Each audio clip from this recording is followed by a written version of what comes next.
Alright, I figured as I'm waiting for my Sticker Max to return after that battle, well, the battle on Mount Novka, if you have seen that video, that I would do a little preview on the new Tier 10 tanks. So, let's see. Let's start off with the T-62 from the USSR line. Description: the development of the first post-war medium tank started in 1951. In 1961, the T-62A with a rifled gun and a T-62 with a smoothbore gun were deployed. However, in March 1962, the launch of T-62A mass production was cancelled.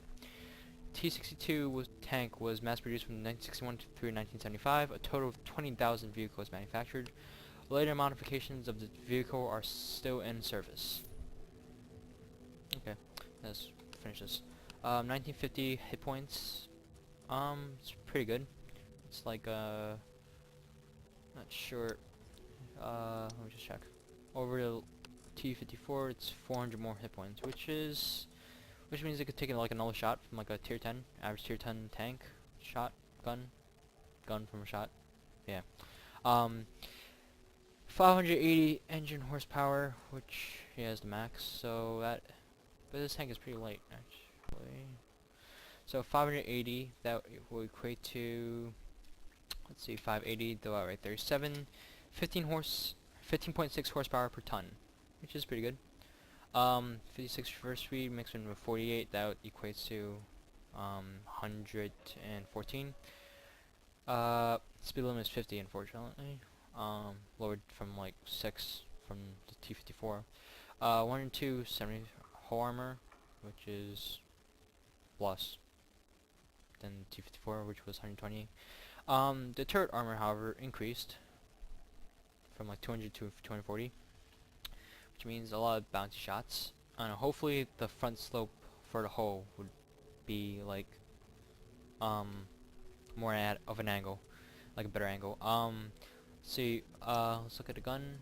The gun is 264 penetration. Ha. From the T-54 gun, which had 217 penetration, I believe.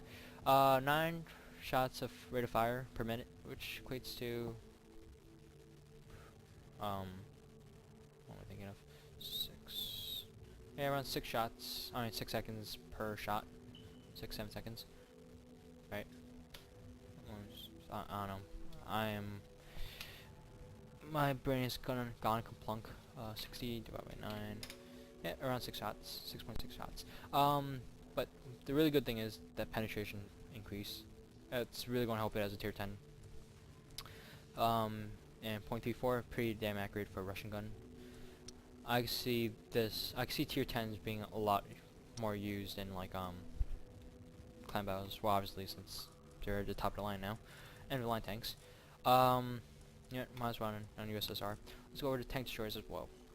The Object 268 was started in the summer of 1952 at the Kirov plant, Leningrad, under the supervision of Joseph Kotin. Sorry if I pronounced that wrong.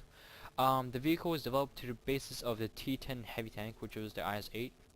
So it has a similar hull, the V-shaped hull. A prototype was manufactured in 1956. The vehicle passed trials but never saw mass production. 2,000 hit points, pretty good. Alright, configuration and crew, 2 loaders, pretty average. 800 for a 50-ton tank. That is relatively fast. That's like, yeah, it's like mini tank. 120 hull armor, but sloped. Actually, it's the same hull as the IS-8, I think. Let's see. Yeah, same hull, just less side and rear. I'm assuming that it will share the same characteristics as Object 704, which has a superior gun mantlet. Like I heard, it's like impenetrable, like anything. Let's take a look at the gun. 152 millimeter. 303 penetration. Wow, really? As AP? Huh. 3.57 shots, around the same as a 155 from the US tank destroyer line. And for damage, it's pretty good.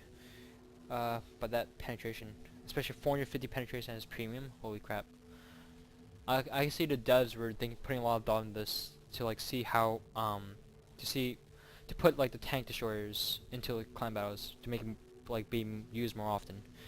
Because nowadays like all you see is like tier 10 heavy tanks and maybe like some like mediums like a Bat Chat or Patent for scouting and like RT pieces like 3 or 4 maybe. Nah, probably 2 or 3. But a pretty good aim time, not that fast, but it's alright, and a really good accuracy. Let's go to Germany. The E50, Offenslager M, Model M. The German army demanded that the E-series had transmission in the rear part of the hull. However, the E-50 and the E-75 tanks used the Tiger II engine transmission compartment, which excluded the possibility of the rear placement of transmission. The E-50 Model M was a reconstruction of the E-50 project with a rear placement of the transmission. So if you were one of those guys that like hated the 7.4 change of when they like moved the transmission to the front, I think, for like the E50 to E75. I definitely know that I read on forums that a lot of people were complaining about that, saying that the tanks were catching on fire more often. But let's look at a gun. Oh wait, did I go over armor? Yeah, let's go over armor. Right, I didn't even go over any stats. 2050 hit points, pretty good. It's only 50 below a French heavy. Well, they don't have that much hit points in the first place. 62 tons, retains that same heavy tank weight, so it could like ram people. 1,200 horsepower, pushing 62 tons, which is approximately 1,200 divided by 62, which is 19 horsepower per ton. So it actually has more horsepower per ton than the T62, which is interesting. Top speed limit is 60, which is also better than the the T62. Huh. Whole armor is better in terms of T62. 120 in front, 185 in turret, so it's a little bit weaker turret armor than the T62A. But I guess I can't really compare since I haven't really seen them in battle or used it. So yeah, just ignore all that. 44 traverse speed along with 30 traverse speed. 74. It's alright. Turning wise. Let's look at the gun now. The 105. Alright. 270 penetration. Pretty good. 1.5, 6.25 shots per minute. 309 damage. That's actually a lot for a 105mm gun. Yeah, I think like a Russian, like the BO9, I think gets 390 damage. Let me just check, just out of curiosity. Sorry if like this wasting time or anything. Right here, yeah, 390. So 105mm gun does as much damage as a 122mm gun. Interesting. And the long-awaited Jagdpanzer E100. The E100 was conceived as a basis for a self-propelled gun, an anti-aircraft vehicle, and a tank destroyer. However, the development was never started. 2,300 hit points, only 100 less than his E100 cousin, I guess. 1,200 horsepower, pushing 133 tons. It's a little less than 10 horsepower. It's alright. 30 km per hour speed limit, same as the E100.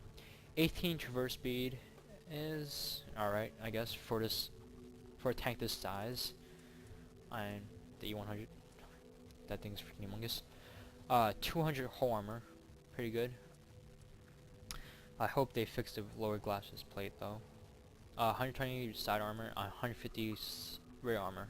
Huh, so the rear actually has more armor.